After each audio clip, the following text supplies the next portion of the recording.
Hey, what's up, everyone? You are listening or watching my comic book journey podcast.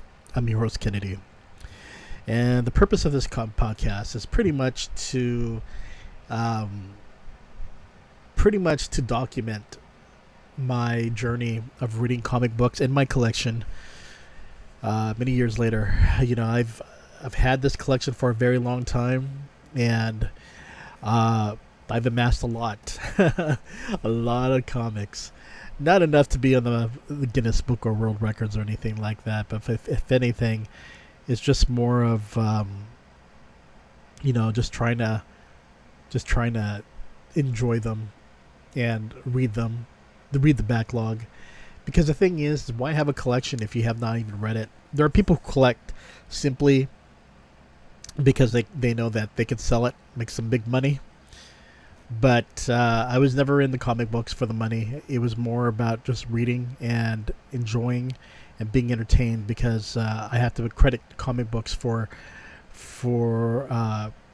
entertaining me, for pretty much keeping me out of trouble, and also to also giving credit of meeting some amazing people in my lifetime, including those in the industry who write and are artists and more. So let's go ahead and talk about almost did a Degrassi Junior High about. Okay, so we're going to be talking about WaRP Graphics ElfQuest. So, yeah, look at this. This is classic right here. So this was ElfQuest issue 1 from August 1979. The company was WaRP Graphics, written by Richard Pini and Wendy Pini, art by Wendy Pini. And pretty much, man, what is there to say about this? This is just a classic series.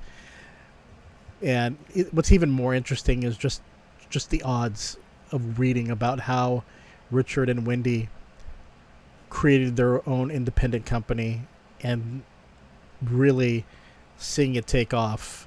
It's just a classic series. And there's something about this series that really captivates you to the very core. Characters that grow on you, situations that keep you in suspense, and storylines that are deep, entertaining, adventurous, and for the most part, all out awesome. While many people can enjoy the first series thanks to the omnibus release, courtesy of Dark Horse Comics, and sold for a great, fantastic price, by the way, I can't emphasize enough how awesome the ElfQuest series is. While Marvel was the first to release the first series through their Epic imprint in full color, the version I read was this original black and white version. Also, the initial release of ElfQuest was in magazine-sized format. You can see the artwork right here. See if we can get it. Come on. Maybe. Hold on, guys. Waiting for that Cloudflare thing to go. But here we go. Of course, I am human. How dare you? Okay, here it is, right here. Just look at that artwork. It's just, Pini's just really did a wonderful job. Good documentary. There's a good documentary out on YouTube as well, so definitely check that out. But anyway, the first issue of ElfQuest begins with humans capturing an elf who they claim as demon spawn of the evil ones. But how the elves came to the planet was quite interesting, as a magical castle appeared upon the humans.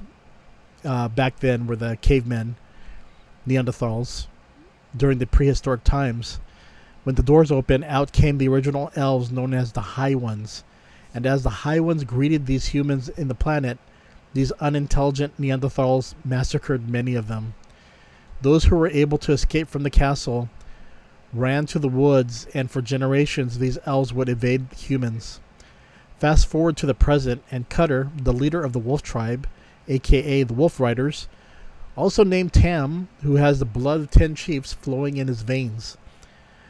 While they make their homes in the woods, watch as the humans have captured one of their own. The group tries to free Redlance. The rescue would lead to one of the humans being killed, and now the humans want revenge. But what will happen to the Wolf Riders when the humans carry out their plans of revenge? It's definitely a fantastic fascinating storyline for the first issue, but with each issue, the storyline just gets better and better. Creative, well planned, and a storyline executed perfectly, and amazing artwork from Wendy Pini. It's no surprise why people have fallen in love with ElfQuest back then, and it shows why how many who are searching for one of the best storylines ever conceived are wanting to see a live-action film created. It's a series that has won many new fans for several generations thanks to those trade paperbacks, and all I can say is that if you've never experienced ElfQuest, now's the time to give it a try. Definitely give it a try. It's definitely one of the best stories you'll read ever created for a comic book. ElfQuest. WaRP Graphics. You all take care, and I'll see you later. Wink, wink, and see you later, everyone. Bye-bye.